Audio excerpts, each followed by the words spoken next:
From the LiveX studios in New York City, CHTV brings you two guys who like to think they know something about football.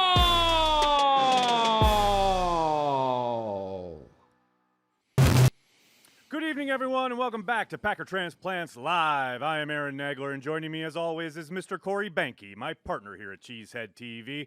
We are ready to talk some Packers. I'm coming to you live from the LiveX studio in Midtown Manhattan. Corey joins us live from Green Bay, Wisconsin, across the street from Lambeau Field. Corey, what do we have on tap today?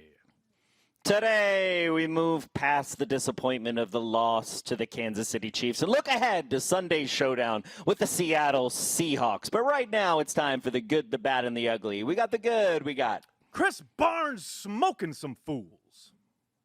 We got the bad. We got Matt, what the hell was that game plan LaFleur?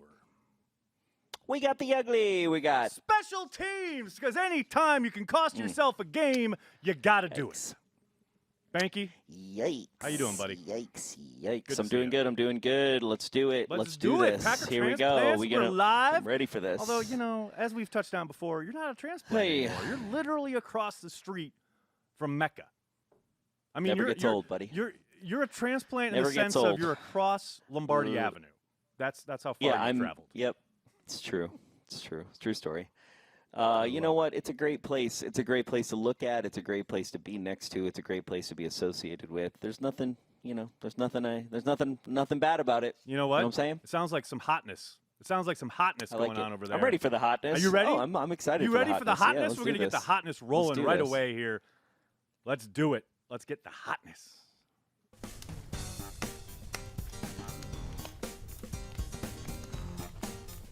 Oh, yeah. Always good Gotta to wait get till some the hotness. piano comes in. Ooh, baby. There's a lot of hotness today. That's the most hotness we've ever had. I will say, though, there was only one play this week. Every week it can be tough about what should be the hotness, but I think we would all agree on this one. Let's roll this, Austin, because, ladies and gentlemen, Chris Barnes did not come to make friends here. Look at that play. Nope. Oh, my goodness. This is a Green Bay Packers linebacker saying, no, you shall not enter the end zone. Oh, Behnke, that's the hotness right there. That's what I'm talking about. I like it. That gets you pumped up. A lot to like about it. Yes, there is. You know what? There's a lot to like about that. I don't know about the news, though. You ready to venture into the news, Behnke? Because there's a bit of it. Unfortunately, yes. All right, here we go. We got some Packers news. Of course, leading with Rodgers. One Aaron Charles Rodgers could return for the Seahawks game. Might have number 12 back under center. Has some medical hurdles he still has to clear per his interview with Pat It's like a doctor hurdle, right? Well, that's it, right? Physical things. The heart, I think, is a big component here as far as how his body and his heart rate respond to physical exertion, because by all accounts, from Aaron himself, he hasn't been doing a ton. He's been, he literally said he watched the game lying down. So I think, he's kind of ramping up to a full workout, and then he'll get going as the week goes on. And then Saturday, obviously, he'll be back inside the building. So we'll see what Doc McKenzie says at that point. And, of course, the big news all over the internet today, Behnke, Odell Beckham Jr., former Giant and Browns wide receiver, is a free agent. And the news breaking literally just before we went live is that he's going to take a couple days to make his decision. So anyone waiting for some breaking story tonight can just chill, cool your jets, crack open a beer, and watch some Packer Transplants, because no Odell Beckham decision happening tonight. Speaking of beer, I never got one, so I guess I'm going to have to do this show without drinking. I can vamp if you need to go get one. No. We can get I like doing this sober. Whatever we need to do. There's news? Yeah, I didn't realize. Got more news. We got Kenny Clark and Kingsley Keke both practicing today, which, of course, is good stuff. That's exciting. Keke, I like that. Coming off that concussion from a couple weeks ago. Kenny Clark, we all saw leave the game early in Kansas City. Both limited, but practicing. That bodes well. I like it. Trending in the right direction. Like to see that. Yes. Next up, that building across the street from you, sir.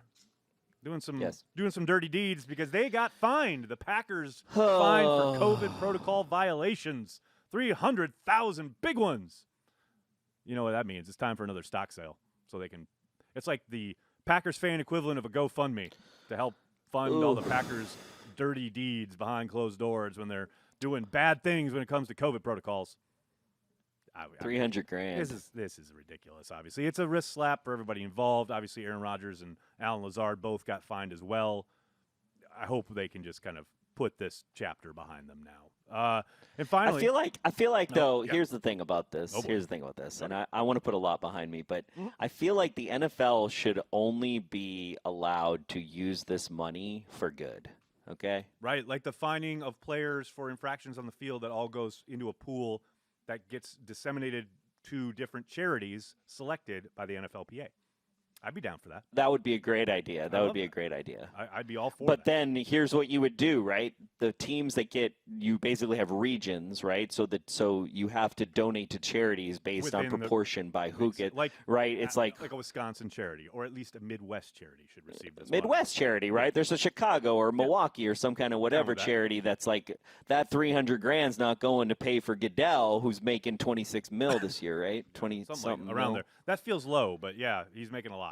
Lots of mils. 67 mil? That feels I don't know. More Lots correct. of mils. He was making 40 it's a lot of years mils. Ago, so, yeah. It's all of the mills. All of the mills. Many M's. And finally, last bit of news, leaving it on a high note. Didn't want to leave it on a downer. We got David Bakhtiari back in the mix at practice, officially activated to the 53-man roster earlier today. Gotta love it. 69 is back. Love it. Love me some Bakhtiari. I like it. He's at practice. Doesn't necessarily mean he's automatic to play on Sunday. Matt LaFleur put that right out there on Monday. So we'll see what happens throughout the week. We'll see how it trends, as they like to say. But he is back. He's on the roster, hopefully starting on Sunday against the Seahawks. You ready to talk some offense there, Behnke? Let's do it. Some offense. Do it. I would like to see some offense. Oh, wait. Are we talking about the Packers? We have a weekly show with a gentleman named A.J. Dillon. He's a running back for the Green Bay Packers.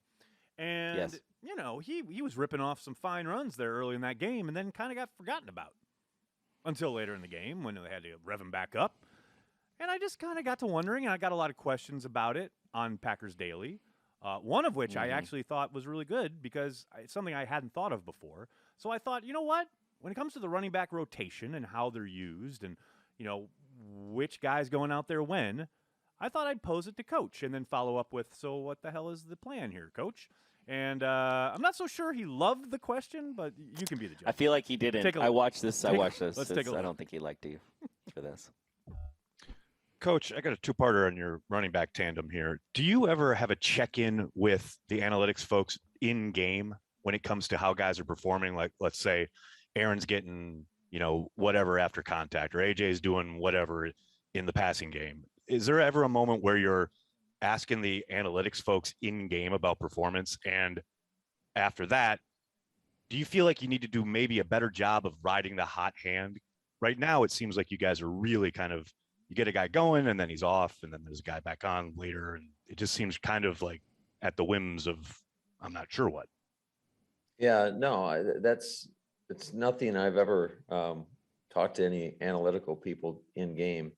I think it's more of a feel. And, a lot of times going into games, we have a rotation for those guys in terms of how we're going to use them, especially in the first half.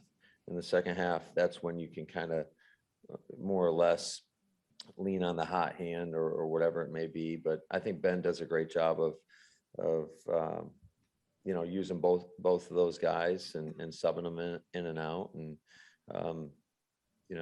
I guess I got to do a better job in your eyes. Thanks, Coach. Thanks, guys. I'm just trying to get answers to questions here. Okay, there's two things in Coach's body language, and Coach doesn't want to say, I love you, so you see, keep doing what you're doing right there. All right, so here's the thing that's funny. There's one thing where he almost does a spit take, like I was thinking to myself, like where he's drinking the water, and it's like, dude, if he did a spit take right there, that would be so gold for the credits. Then the second time, he goes, he does this like thing with his mouth. Hold on, he is. like it's almost like he's starting the word F. You know what I mean? It's like he's starting. It's like he's doing this to you, Nagler. I could see him be like, and then he like is thinking about the question, and it's funny as he's answering the question, he's like reliving your question about the analytics, so he's kind of laughing about it, like, ha ha ha, you thought you could get me with this I don't ask no analytics guys questions during the thing. Where did that come from, by the way? Daily like, what chat. is this Literally, idea? someone had a super chat this morning asking that exact question. Does he go, what are the analytics of Aaron Rodgers right now? No, I thought it was a good question in the sense of it's not something I would expect him to do. It's not something like What's our DVOA, people? Well, right. I did in the moment on Daily, I think I said, like, I don't think so, but that's a really good question. I'd love to ask Coach. And since I'm able to ask Coach questions, why not, right? So he answered as I still can't believe that, by the way. He answered as I thought. We'll save that for another day. Yeah, true. Very true. Yeah, of course he did. It was a. But it was kind of awesome. what I expected him to answer with. But I thought it was a really good question, and it was something I wasn't 100% sure on, so I thought I'd ask. And I think it's a good question, but I also think when you think it through, like, it's just funny. Like, it's the second quarter, right? And he's like, "How many times have we used A.J. Dillon? And what is his yards after contact? And should I put him in the game now?" Yeah. Like, no, I know. That's what I mean. Like, I didn't expect him to go any other way than he did. Where I did expect him to go, though, is protecting his young fucking quarterback in his first NFL start. And for whatever reason, that didn't seem to be the priority on Sunday. Now, you can talk about the protection problems, which certainly were rampant. But you know how you really protect a young quarterback? You run the football. And this is twofold. Like, the blitzes were there for everybody to see. It was very obvious as the game went on that they were going to blitz the hell out of Jordan Love. And for whatever reason, they never really changed tacks. Matt mentioned it after the game. But, man, when your solution to repeated blitzing is to keep trying to throw to Davante Adams downfield, you need to be able to – I understand the game plan is a thing that you work on all week, but, man, you got to have a better feel and ability to just tweak things a little bit. I don't think you can ever completely throw out the game plan or anything like that. I think, halftime adjustments, what have you, that gets talked about a lot. I think a lot gets made out of that in the media that isn't kind of real when it comes to the actual game of football in the NFL. However, there's a point where you've got to have a few other tricks in your bag coming into the game, in your game plan. If throwing back shoulder or 9 routes to Davante isn't the answer, very apparently after 2 or 3 attempts, maybe it's time to cook some other meal. That's all I'm saying. So, yeah, to me, that was disappointing. Disappointing is the word I would use. And, the other thing I thought about when I was looking back at that game and kind of rewatching it a few times, it did remind me, and I think we talked about this on the post-game show when I was on with iHeart. They didn't really go to a short passing game. Like the short controlled passing game that you and I have loved forever. Like, I get, getting your quarterback out of the pocket or moving things or whatever. They kept, and Matt, again, this is something else he mentioned, is the long developing routes. Well, get to your short game. Yep. It just never kind of. We don't have a short game this year, period. Really have. We don't. Really? We don't actually have a short game. We basically have some plays have checkdowns in them that sometimes are utilized, and that's pretty much what we do. Yeah.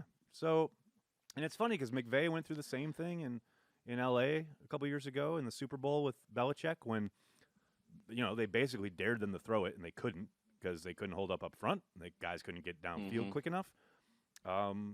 And McVay could never get. It's so weird too. Game, It's so weird too because our short game is a series of wide receiver and running back screens it could that be. look Absolutely. really weird. No, we have some of that which we didn't run. Right. We didn't run a lot of that.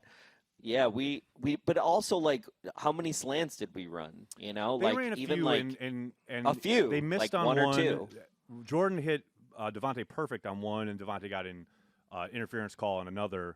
But, man, I would have just kept going to it over and over. I'd much prefer that than the stuff downfield. But that's all personal opinion, reflection, whatever. Of course. I know they. That's why I don't talk about play calling because I don't like to I love to. It's all your I preference. do. It's how I work. It's how I roll.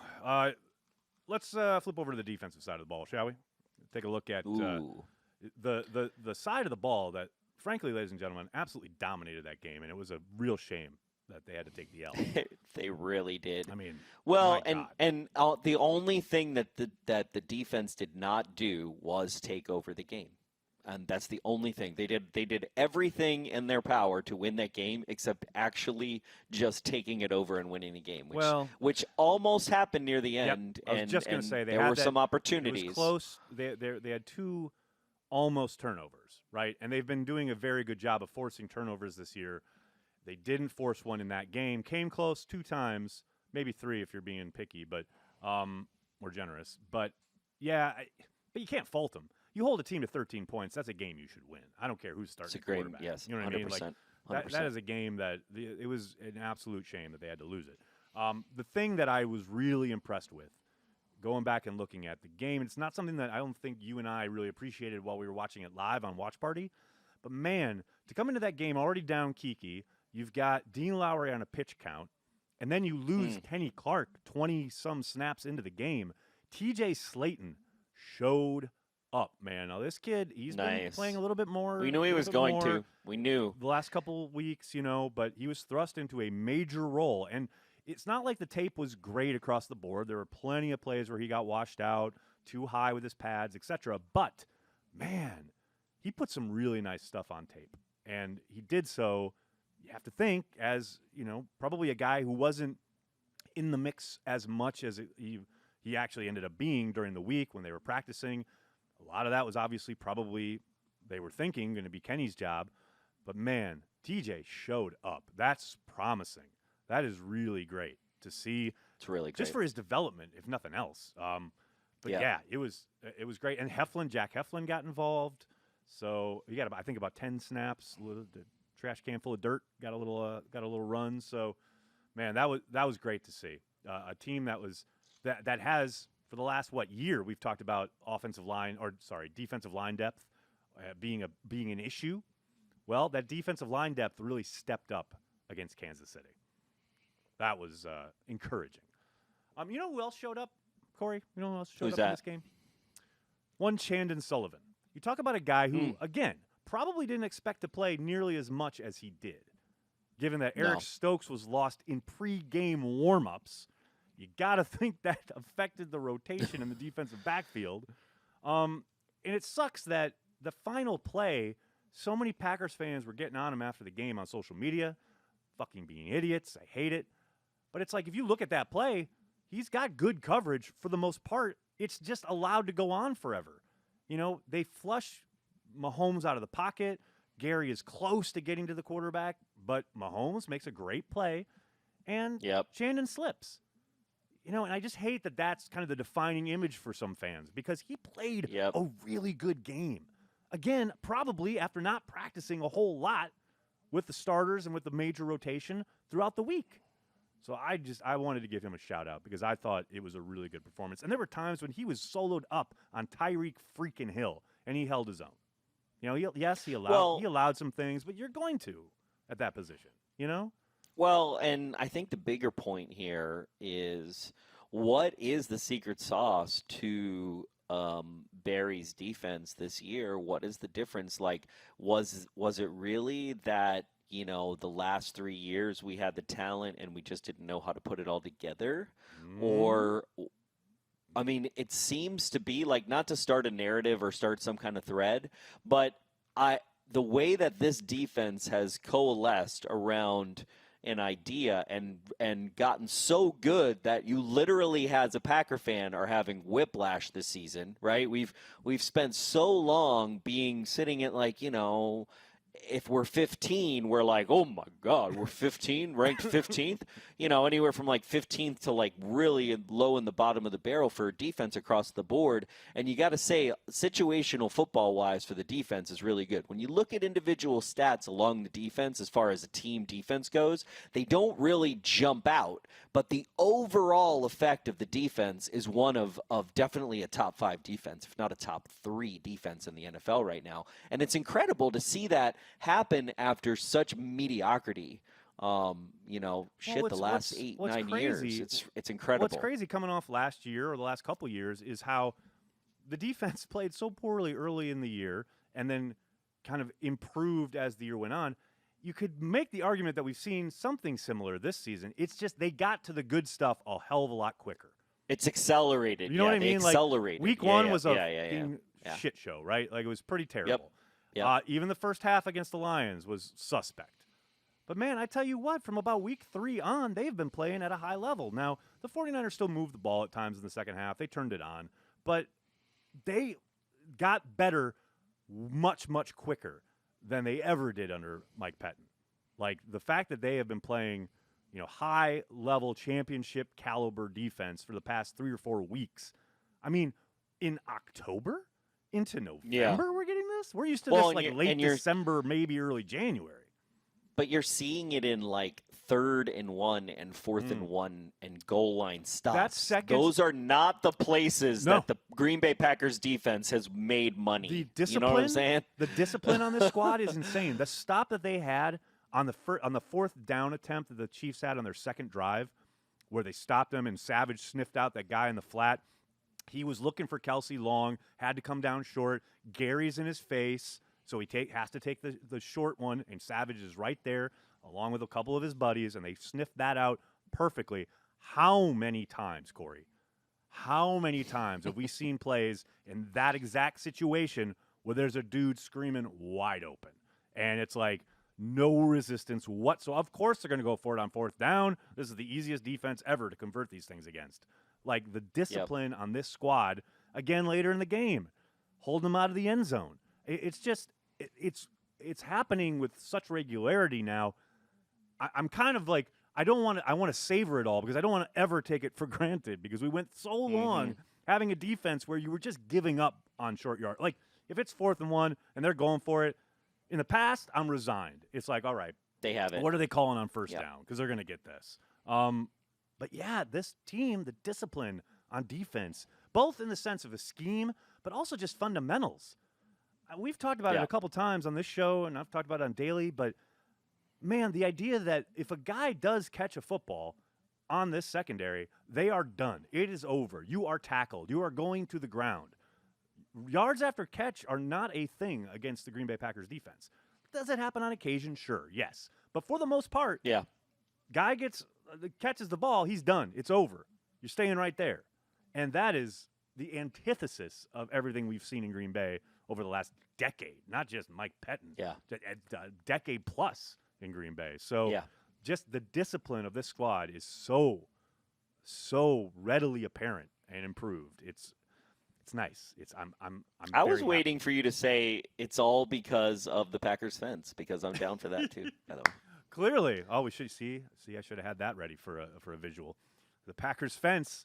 Get on board the D train, baby. The D train this year. The D train, the first time we honored the defense thanks to Spencer and Zane and Matt. Good call on their part. We honored the D, and that's why we got the D, baby. I think that's science, right? I think that's it's Kenny Clark. Kenny Clark was like, "Yo, put me on the fence." You know? We listened to Kenny, and Kenny delivered, Kenny and the D delivered. Speaking of delivering and needing things and having them and wanting them and receiving them, and there are times in this world, Corey, when, people are trying to take stuff from you and people are trying to get stuff from you and you have to defend yourself. Well, I'm telling people to make sure they call the law firm of Campbell and Barnes because these gentlemen are not allowing offenses to do what they wish. In the past, free reign. Come on in. We have no defense for whatever it is you're trying to do on offense. Ladies and gentlemen, call Campbell and Barnes because they will defend you and make sure that no offense gets what they want. I just love Campbell and Barnes. I don't know why. I just love it. We should have had a little song for it. A little jingle. Because all the law firms have a little song. A little jingle, yeah. I'm sure I could have got that to Eric, but I had to get on the train and get to the studio. But Campbell and Barnes, man, that should be the next Cheesehead TV shirt. Campbell and Barnes is here to defend you. All right, should we take a quick look at the Seattle Seahawks, the opponent Packers are facing on Sunday? I got some Seahawks fans coming to the house, Nagler. That's unfortunate. You let them in? You allow that? One guy I was in Blue Man Group with, so right. I had to kind of do it. Oh, I know. One of my old, really good friends, Pete Tenney, was a producer I worked with at Bleacher Report. He's a huge Seahawks fan, and this is the 1 week of the year where I will hear from him. Like, yeah, he's actually the cool thing about this fan. Him and his buddy are coming from Seattle. Like they live, I think one of them live in Portland, actually, not Seattle, but one of them lives in Seattle. But then the best thing is, it's so funny because they're like, so like, are we tailgating with like cars and trucks and stuff?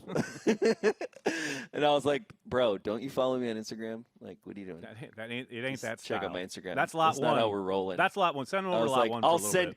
Yeah, I am. I'm definitely sending them over to lot one to be like, yeah, there's a bunch of Seahawks fans over there. Yeah, they'll help you out. That's great. I love it. So, the Packers are getting, most likely, Aaron Rodgers back. The Seahawks are getting a couple guys back, too, in the form of Russell Wilson and Chris Carson, their starting quarterback and starting running back. Obviously, that makes the Seahawks a lot more formidable. We'll see how effective Russell Wilson is. He has not played extremely well in Lambeau Field in the past, although he did kind of help the offense of Seattle storm back a couple playoff games ago. But for the most part, it's the road team that's had a real tough time of it in this Packers-Seahawks matchup the last 4 or 5 years. So they need all the help they can get, and they're going to get Russell Wilson and Chris Carson on Sunday. The Seahawks defense was very, very poor to start the beginning of the year. But I tell you what, they're coming off their bye week, which always helps, of course, rested up. But the last kind of 3 weeks, this defense has been playing better and better. No one's going to confuse them for the Legion of Boom anytime soon, but this is not a pushover, especially not the pushover that the Seahawks were on defense the first part of the year. That first kind of 2 or 3 week stretch, the start of the season, whoo, baby, it was ugly. And then finally, Bobby Wagner. I don't know. Wait, Nagler. Yeah. I don't know if you know this. Yes, sir. I don't know if you know this, but our offense doesn't really do well against bad defenses. Well, it certainly didn't last week, but they were starting a quarterback for the first time ever in the NFL, his NFL career. So hopefully Aaron Rodgers is back in the mix, and that'll go. Is the Seahawks is the Saints defense any good? Nah, they're not that good. They're I want to say they're middle of the road, better than average. Yeah. How about That's that? what I'm saying. We do well against really good defenses. That's what our offense is made for. I don't know why. We'll see. But regardless if it's Aaron Rodgers or Jordan Love at quarterback on Sunday, they're going to have to deal with Bobby Wagner. Bobby Wagner is still a problem. I'm telling you, this guy is all over the field. It's Fred Warner again as far as needing to account for him on every single play. He's not the Superman he once was, but, man, if you do not account for this kid, he is going to wreck your game. You have got to make sure every single play. I'm telling you, he is everywhere. He's sideline to sideline. He's running with tight ends and wide receivers even sometimes down the seam. He is still a force. And I don't like him because he plays for the Seahawks, but as a football fan, I think he's incredible. So he is going to be somebody the Packers got to worry about, And every week I try to point out people they have to worry about. Last week it was Chris Jones, and Chris Jones gave him stuff to worry about without a question. And this week it's Bobby Wagner. So that's the guy to circle in your program. You got anything else for the Seahawks there, Behnke? No, I'm just excited about this weekend. I'm just like Green Bay is about to be. I honestly think, and I said this on Twitter, I really think this is going to be that first weekend, like where it's going to feel the closest it's ever felt to pre-pandemic. That's a bold. I'm here for it. That's a bold statement. I'm here for it. I'm 100,000,000% here for it. Okay. I am 100,000,000% not there for it. I'll be here in my apartment. I'm sorry, Nate. It is what it is. FOMO kicking in. It's all good. All right, let's do it. Let's go, Austin. Roll it.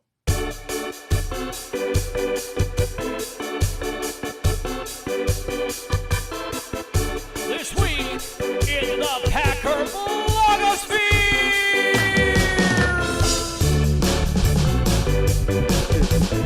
That's right. It's This Week in the Packer blogosphere, the return of that venerable series.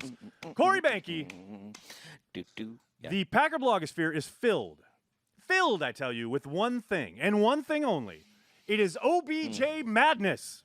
my friend, Odell Beckham Jr. has completely taken over the internet as far as the Packers are concerned.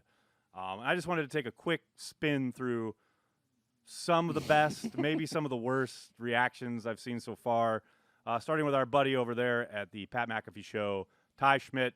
Love this, buddy. This is it. This is the look you want to be going for. It's time. That's right. It's time for OBJ. I like it. Ty knows what's up.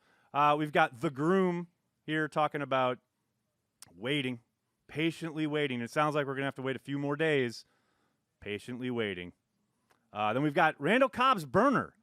I didn't know Randall Cobb had a burner account, but he's talking about bringing Aaron's buddy to the Packers. There they are, those gentlemen, looking good. That's obviously a few years ago, but like that look. Let's bring them together. And then not only are fans getting into this, but players too. One Preston Smith, you may have heard of him, talking about, hey, Packers, you heard the news about OBJ? And then he had a follow-up tweet today, I think. Preston's all in. And I know Devontae was talking about it today. Like, these guys want it. These guys want it to happen. Then we have our friend Chris Burke. Go way back with Chris. He's been in the mix on the Packer blogosphere forever. He'll go blonde if OBJ becomes a Packer. Well, Chris. Oh, my goodness. Get that dye ready, buddy. And then finally, friend of show, Matt Ramage. I mean, really going above and beyond here. Talking about hooking OBJ up with a $50 gift card from Quick Trip. The food never disappoints. Matt Ramage, I feel like doing his duty. Doing his 111. How much Quick Trip? As Coach would say. How much mac and cheese can you get from $50? $50 like at a Quick lot, Trip? right? Probably a bunch. That'll get you a lot of mac and cheese. I would think they could get quite a bit of mac and cheese for $50. So there you go. And that's just the tip of the iceberg, really. There's tons of it out there. People are hyped for OBJ, which of course means that the Packers are not going to sign him. We all know that's what this means, right? I don't see it happening. I mean, that's how it's going to work. We get up, maybe, and we get down. Maybe the only time the Packers make moves like this is when they want to distract from something. So it might happen. So they're going to distract from the COVID fallout. Is that it? Is that what you're saying? Yeah. They're like, you know what? Packers fans it's don't like, care. You know what? I know we don't care at all, but I'm just saying, I'm just saying that could be it's like, I just don't see Brian is not thinking that way. He doesn't care. He is looking into the future. If he is doing his job, he is living in 2023, 2024, and 2025. Well, here's That's the thing. Literally It's a balance, right? You got to look to the future. There's no doubt about it. But you're also trying to win a championship this year, and I think Odell would help them do that, which is why they have reportedly made an offer. Now, it's for the vet minimum because that's what they can do. You know, they got $4 million worth of cap space. Yeah, so he's going to take – there's no way he's going to take vet minimum. That's the thing. There's just no way, dude, right? Maybe. If he's going to get to play with Aaron Rodgers for 8 games, pump up his stats, and then hit free agency in the spring? But with a championship ring on his finger? Dare I open this can of worms? What, is he going to go play with Trevor Siemian in New Orleans? Come on. I just feel like, here's the thing, like I'm totally with you on like go broke or go home or go broke, right? So I'm I'm down to sign those money machines. Totally. But I just, I worry about the Martellus Bennett like signings, the ones that are just like they're very toxic and they just end up really bad for us overall. All right. Let's slide back here. See, you go to Martellus Bennett, which I understand. I get it. But I'm here to tell you. And I'm not saying he's anything like him at all. It's just that, like, the drama, right? It's like the drama and all the things. There's stuff. There's attendant stuff that comes with him. He's got a very public past in the spotlight, right? It's not even like he's done anything off the field that you would consider untoward or problematic. Nope. But he has produced a lot of drama and a lot of narratives. That he has done. Now, the biggest thing you could probably remember is people point at the kicking net thing and whatever was going on here in New York. Of course, the boat trip with his teammates prior to the playoff game against the Packers back in the day. All of that boat trip is so tame. It's such a nothing burger. It is tame. In the sense of what his talent and is, you know why it's not is because he was so talented and New York just needs that, right? It's like New York media is like, oh, we have someone who's actually really good in their sport. Let's 100 times put into every the ground. Yeah, exactly. 100%. That is true. That is true. So true. And But that I guess and apologies for anybody who, I'm not trying to compare the two, obviously, but just people know what you mean. This idea of that, they're nothing alike. They're totally different individuals. You can make the argument that the distraction he became in Cleveland because he was trying to create a distraction so they would either trade him or release him, which clearly worked. He got what he wanted. He's out of there. Yep. We saw similar stuff with Randy Moss in Oakland. We saw similar stuff again in Oakland with Charles Woodson. Now, Woodson obviously ended up in Green Bay and had a great, second part of his career and won a championship, won a big-time Defensive Player of the Year award. And his reputation was at an all-time low when he hit the street. Randy Moss was the same thing. Everything he's done, and he's going to be a problem. Don't bring him in. He's a locker room cancer, which is always my favorite phrase, as I said on Twitter.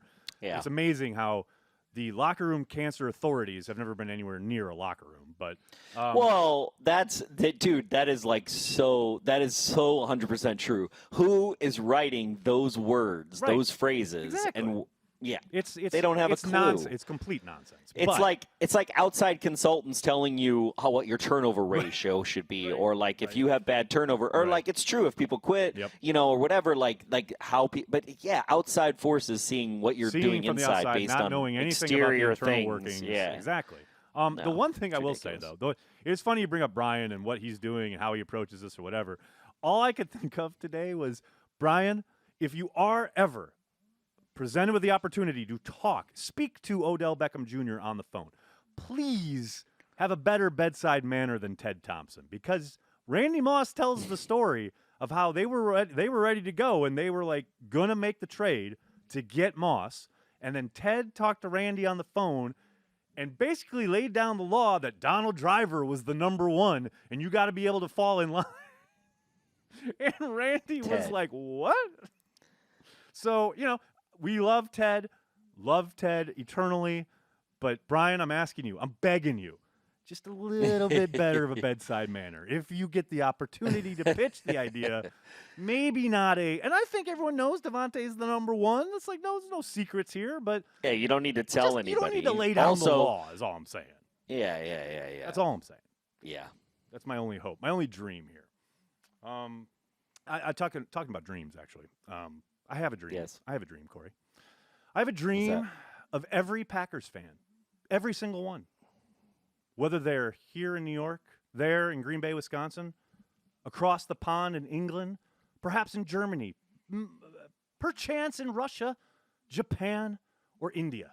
Packers fans worldwide, every single one of them, subscribing to the Cheesehead TV YouTube channel.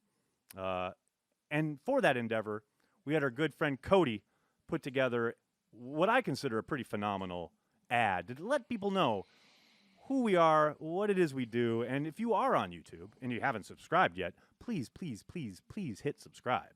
And if you are on YouTube, you're probably going to see this ad quite a bit coming up here the stretch run of the season. Let's roll that, Austin, because I love what Cody did here.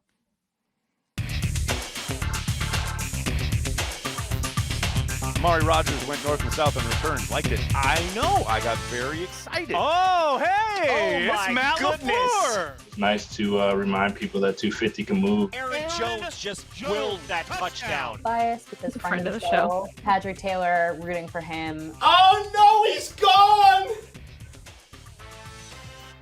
Cheesehead TV. We are devoted to Green Bay Packers fans worldwide.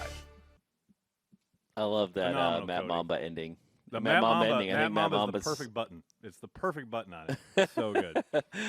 But Cody obviously does all of our predictions videos. He cuts all those. He cuts the hype videos. He does phenomenal work. Just wanted to give him a shout out because I thought he really nailed that. You know what, Trey? It starts to encapsulate everything we do here on the Cheesehead TV channel, so to speak. You know what we do? We talk to folks all around the world, Packers fans. Corey, anything going on there in the old chat? Yeah, so we got some chats. We got some first one we're going to start out with on Facebook. Mike Walker on Facebook. Wait till my teeth. There we go. Cobb needs to return punts 1,000%. Correctamundo. Couldn't agree more. Then we got a super chat from Saul Guillen. Odell, Devontae, Rodgers, and Jones would be a dangerous offense. Thanks for the super chat. Saul, I agree. Luke C, watching from Japan. Speaking of Packer fans worldwide, go Pack, go. John Sturrock, Lancashire, UK. So there you go. You got Japan worldwide, and baby. UK. And there you go. And then you got Michael Dehart on Facebook. Michael, thanks for watching us on Facebook. Go Pack Go with some oh, look, the emojis even show up on the graphics. That's pretty cool. Uncultured Barbarian What's up, with the super How chat. you doing, buddy? Even manned by the walking wounded, the defense is fire. When the guys start coming back, this D will be so good, even Brandy won't complain much. That's so good. For those of you that don't know, Brandy is one of our awesome moderators and super Patreon user, and complains about every defensive coordinator we've ever had in the history of life with the Green Bay Packers. Mark, thanks for the super chat. Campbell is the secret sauce. No doubt. All no right. question. I will say, I think he's taken his game to another level past what he was doing in Arizona and Atlanta, and I do wonder how much of that is due to Joe Barry, who is a former linebackers coach. Obviously, the scheme helps him, but yes, Campbell has really solidified things inside, no doubt. Oh, somebody said I missed the mustache. Well, you'll get a playoff beard soon. Wilford I know. Brimley That's is the going to thing. come back that to the freaking show. ad is great and everything, but it does immortalize the fucking mustache. Good Lord. Gil, thanks for the super chat. This is the true D train. Last year was the D scooter. Casey Hubbolt, my 3-year-old daughter just took a picture of you, gentlemen, and said, I took a picture of the Packers because I thought you would like it. Oh, that's adorable. Oh, my goodness. And I'm sorry for the mix-up there, but and, just don't tell her. You can just don't tell her. Just frame it and put Packers under it. And then for the rest of her life, she'll be like, the Packers. Every time we come on, it'll be great. Matt Mamba. Speaking of Matt Mamba, is A.J. Dillon in the Ring of Honor yet? And if not, what's taking so long? Fantastic question. We'll have to ask A.J. about that on Monday. Yeah. Tulio Fonseca, thanks for super chat. Is it too much to ask for special teams to play better? Go Pack Go. We didn't talk about special teams. People asking about it, Nagler. I know you get it on daily all the time. I didn't want to incur the wrath of Corey Behnke. I thought this was a special teams free zone. Oh, a lot of great job, Cody's. Thank you guys. We got to tell Cody to look at the chat, truth, man. You got to tell Cody to look at the chat. There's a lot of great job, Cody's, from us playing that. Oh man, we can talk about. I mean, there was somebody who's like, you guys didn't even talk special teams. You don't want to? Do you really want to talk special teams? I don't want to talk special teams. They got to play better. Randall Cobb needs to be returning punts. Make the fucking kicks. Done. Too old for this. Thanks, Super Chat. Just listen to the MLF presser and his response to your question. I guess I've got to do a better job in your eyes. Damn, he took that personal. I don't think he did. I think he was having fun with it. We're all good. Trust me. Trust me. That we've had testier exchanges on text than that. That was nothing. What do we got? DFW Drains at Cheesehead TV. Are you guys finally ready for 80s Packers trivia? It will be presented in Jeopardy style. Yeah, we should do that, actually. We should do some Jeopardy. Luke C, thanks for the super chat. Carrying the G in Japan. Go Pack Go. Up, Another Luke? Japan. Doing, pretty awesome. Well, Luke was earlier. Go Pack Go. Overshadow Sean. Yep. I don't know what he's yipping. I agree, man. Something we said. I'm absolutely on board. I agree with you. Overshadow 1000%. Sean, I agree with you. Yep. Matteo Rubinato representing Italy and carrying the G. What's there up, you go. Italy? How you doing? Hey, congrats from... on the big Euro win this summer. There you go. And, there's Cody Rocap. Appreciate the love. Follow Cody on Twitter, you guys. He is the man. He's awesome. Yeah, so that's all I got. Speaking of fans worldwide, we got something very special for our Patreon members. Right, Nagler? 1000% Pretty correct. cool, actually. We got a big Patreon event coming up. Patreon members, you guys know, we talk about it on every week, really, on our happy hour. The Patreon members are the lifeblood of Cheesehead TV. We could not do what we do without you guys.